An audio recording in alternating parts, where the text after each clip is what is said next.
Hey guys, welcome. My name is Himadri. In today's video, I'm going to teach you all how to get this graphic eyeliner look. So if you guys want to know more, then you should definitely keep on watching. Alright you guys, so I've already done my base and I'm going to start off straight with the eyes.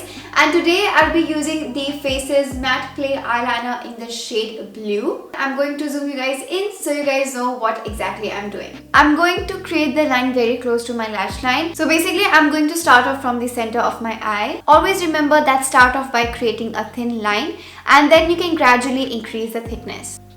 After that's done, I'm going to start with the wing. So basically, I'm going to look straight into the mirror. And where my lower lash line ends, I'm going to continue creating the line. After that's done, I'm going to create a curved line just above my crease. I'm going to do the same on the other eye as well.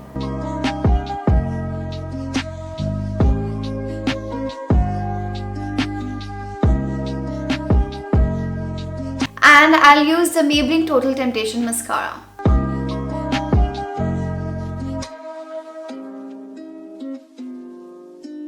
This is the final look you guys. All the products that I have used in today's video are available at LimeRoad. So don't forget to check that out because they have some really great offers and you can save a lot of money on some amazing products. I hope you guys enjoyed watching today's video and I'll see you guys really soon. Bye! Mwah.